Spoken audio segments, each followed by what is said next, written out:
దేవుని పరిశుద్ధ నామానికి మహిమ కలుగును గాక. క్రీస్తునందు ప్రియమైనటువంటి దేవుని బిడ్డలారా, మీ అందరికీ మన ప్రభు యేసుక్రీస్తు నామములో నా హృదయపూర్వకమైన వందనాలు తెలియజేస్తున్నాను. ఈరోజు కొద్దిసేపు మనం దేవుని వాక్యాన్ని ధ్యానం చేద్దాం. బైబిల్ గ్రంథంలో మనందరికీ బాగా పరిచయమైన మాటలే 1-2 ధ్యానం చేద్దాం. తిమోతి రాసినటువంటి అపోస్తలుడైన పౌలు తిమోతి సంఘానికి రాసిన 2వ పత్రిక, తిమోతికి రాసిన 2వ పత్రిక 4వ అధ్యాయం 17వ వాక్యం.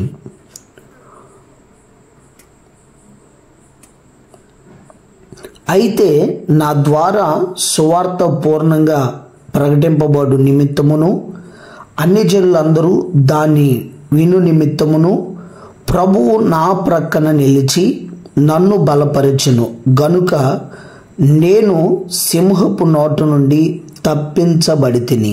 దేవునికి మహిమ కలుగును గాక. కొద్దిసేపు మనం ఈ మాటను ధ్యానం చేద్దాం. మనందరికీ బాగా పరిచయమైన మాటే కనుక ఇక్కడ రాయబడిన మాట ఏమిటంటే, ప్రభువు నా ప్రక్కన నిలిచి. ఏమండి, ఈరోజు కొన్ని పరిస్థితులను బట్టి చూస్తే మనం అనుకునే ప్రతిసారి అనుకునే ఒక మాట ఏంటంటే, దేవుడు మా తోడుంటాడా, మా ప్రక్కన నిలబడి ఉంటాడా అని సందేహపడుతూ సందర్భంలో నిలబడిపోతూ ఉంటాం. అయితే ఈ రాత్రి దేవుడు చాలా స్పష్టంగా చెప్తున్న మాట ఏమిటంటే, నేను నీ ప్రక్కన నిలిచి బలపరచి నిన్ను సింహాల నోటు నుండి తప్పించెదను అని ఇక్కడ చాలా స్పష్టంగా దేవుడు చెప్తున్నాడు.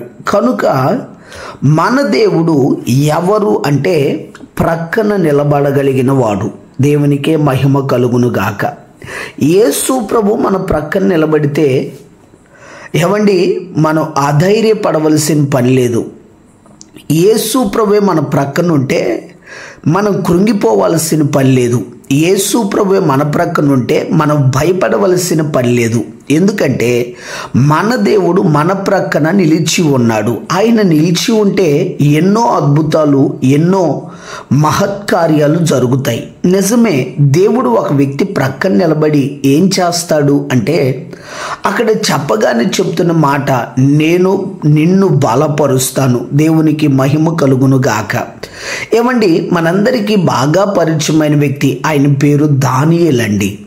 సింహాల బోన్లో అతని మీదకి ఎన్నో పన్నంగాలు పండి అతన్ని ఏమండి సింహాల బోన్లో ఏడ్చేంత వరకు కూడా కొంతమంది నిద్రపోయినట్లుగా లేరు. అక్కడ వారందరూ సింహాల బోన్లు వేసేదాకా అతని మీద ఏదో ఒక కంకణం కట్టుకొని ఏదో ఒక ఫిర్యాదు చేస్తూనే ఉన్నారు. అయితే ప్రేమైన వారులారా, ఇలా చేస్తూ ఉన్న వారి మధ్యలో దానియేలుని తీసుకుని వెళ్ళి సింహాల బోన్లో అతన్ని నెట్టివేశారట. సింహాల బోన్లో ఉన్న దానియేలు ఏమండి ఏమాత్రం కూడా అధైర్యపడడోలా చెలియడం లేదు, ఇబ్బంది పడడం లేదు, కంగారు పడడం లేదు. ఎందుకయ్యా అని అడిగితే భక్తుడు దానియేలు గారు చెప్పే మాట ఏమిటంటే, దేవుడు నా ప్రక్కన నిలిచి నన్ను బలపరచగలిగిన దేవుడు అని అతడు సాక్ష్యం ఇస్తున్నాడు. దేవునికి మహిమ కలుగును గాక.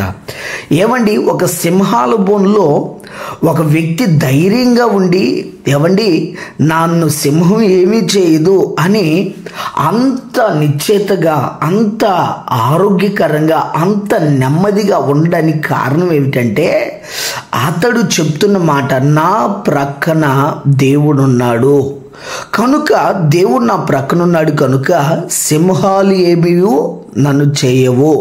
ఏమండి, కొంతమంది భక్తులను మనం గమనిస్తే షడ్రెక్, మెషక్, అబేద్నెగోలు అంటారు, మా దేవుడు మా ప్రక్క నిలిచి ఉండగా మాకు ఏ అపాయం సంభవించదు. నిజమేనండి, దేవుణ్ణి నమ్ముకొని దేవుని కొరకే నిలబడితే, దేవుని కొరకే జీవితాల్ని సమర్పించుకుంటే, దేవుని కొరకే జీవితాన్ని ఏమండి నిలబెట్టుకొని అవమానమైన, నిందలైనా, ఏమండి శత్రు పండే పన్నాగమైన, విరోధపు చూపులైనా, ఏమండి నాశనం అయిపోవాలని కోరుకునే వాళ్ళు ఎదురుపడినా, జీవితమే పతన అవస్థలోనికి వెళ్ళిపోతుందని బాధలు పడినా, ఒంటి నిండా అనారోగ్యమే, ఏమండి మచ్చుకు ఏ స్థితి కనబడకున్నా దేవుడు నీ ప్రక్క నిలిచి ఉంటే వాటన్నిటికీ జవాబు ఇవ్వగలిగిన దేవుడు మన దేవుడు. దేవునికి మహిమ కలుగును గాక.